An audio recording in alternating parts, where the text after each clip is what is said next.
about that again. You know, I see. I know if he's going to think about it, he might. I don't know, but So if you had a sense that some of the things you said weren't going into a sort of out into space, into a black hole, that they came back to you.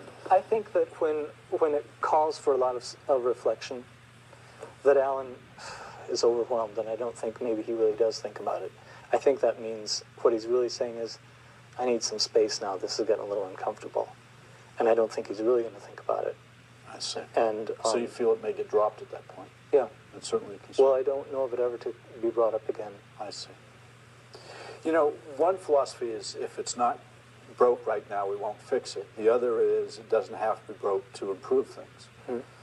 And I kind of got a sense, but I wanted to check it out with you, that you more operate in the second category, that there's a chance to improve some things, particularly since you've gotten through a period of stress. Right. And we have the luxury of kind of reflecting on things. Suppose, though, as a part of, you know, any time you do some improvements, it's a matter of some things having to get, you know, there's a bit of disruption. You know, I don't know, just give an example of getting my floors done. It means that I have to live with a lot of mess with the hope that that's what you've got to do to get your floors done. I'm wondering if you would be interested in thinking about the relationship the same way, that you'd be willing to have some of these incidents occur. In your case specifically, incidents in which we looked for the opportunity for you to be upset about something, and for you to announce that you were being upset, you weren't asking him to solve it, and you were hoping they wouldn't take it personal, and we were able to focus on those things and maybe even not go out of our way to avoid them. Would that be would that be an okay way to proceed? I think so. If things are at a stage right now, that you'd be willing to add that to your life. Yeah, I think that happens anyway. Sure. And for his part, if he had something, you know, comparable that he wanted, again, I can't second guess him, you'd be willing to endure some episodes or incidents you otherwise wouldn't be having. Right. All again with the idea that if things aren't broke, we can still work on improving them. Yeah. I wonder then if it's okay with you, I'll talk to him a bit. Okay. And I can't, you know, foresee exactly what we'll talk about, but it might come down to me proposing at the end, when I talk to the three of us, some episodes that we look for, collect, even look forward to, in the sense or opportunities to make these improvements. Okay. What if I could sort of start fresh and just ask, how do you see the situation right now? Which one? As a couple?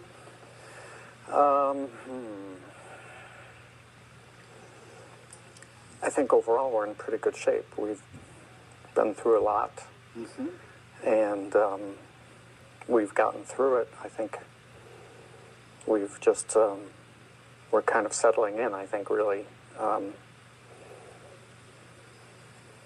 Fine-tuning, I guess, is where we're at. That certainly fits with what I just heard. And it sounds like there was a period maybe in which things were a bit more hectic, stressful, and somehow you found the resources to deal with that, and we're coming in on the heels of that rather than trying to work our way out of that.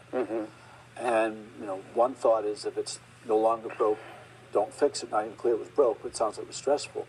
The other thought is, well, this could be an opportunity to have a focus on improving things, even if they're not in bad shape. And if we had that in mind, what might you want to improve? I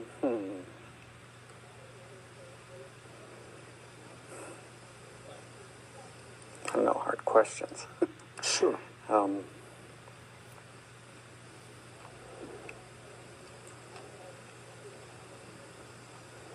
I think that sometimes when we do have disagreements, we kind of reach this, I don't know if it's an emotional block or some kind of communication block where we can't seem to get through to the other person. And I think that I am too keyed into Hugh's feelings and how they affect me, and I'm not able to get past that and think about my own feelings. I think so often how I feel is based on how he feels. And I think that can be a problem. I can't free myself of that. You know, if he's in a bad mood, then I have to fix it. I'm kind of a fixer. Okay. I always find problems and figure a way to solve them. So if he's having a bad time of it, even if it's not personal, it can become your bad time, but at least something you have to do something about. Right. Uh-huh. Can you think of any time recently, even if it was a small matter, doesn't have to be a big one, if it's a big one, that's fine too, in which that came up, a specific example?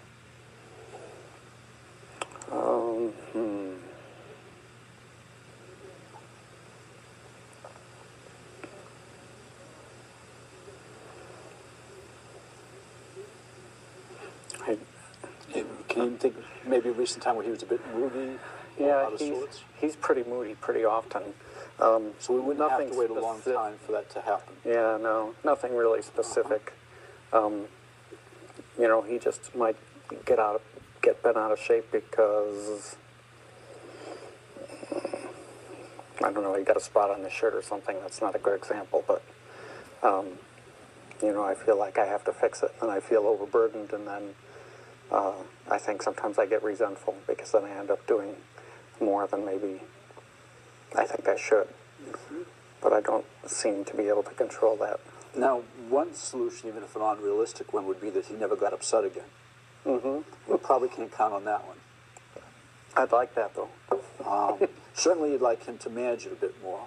Yeah, he expresses his anger freely, which is probably good because I don't. And I mean, I feel fairly certain of why I don't. I grew up in a very angry, horrible household, so I don't like, you know, anger. I want to get rid of it. Is there a way, you know, aside from any changes he might make, that it could get a bit more comfortable that from time to time he got angry? Are there things he could say so you wouldn't have to take it so personal or feel you had to fix it? I don't know. He's, you know, in the past he's told me that it's not, that I don't have to fix it. You know, it's okay for him to be that way. I think I get so uncomfortable being in that presence that... it's just maybe at a visceral level of just reacting. Yeah, it's something that's really, I can't really control at all. It's very overwhelming. It's very uncomfortable. It's all I can think about. I can't seem to get beyond that until it's passed. And so I've tried to, you know, step back and wait for it to pass, knowing that it doesn't involve me. It's not really about me, all of those things. But that's a hard thing for me. Are there any things that he can do that make it a bit easier? Like, can you think of an example where he was out of sorts and it didn't become your problem? Just if I wasn't around to witness it, I think. So it's real hard. Separation. Like a visceral response, right? Yeah. Does he know how it affects you? Does he know? Yeah, I think so. And sometimes that only makes it worse. He gets angry over that because, you know, he realizes that why I get that way.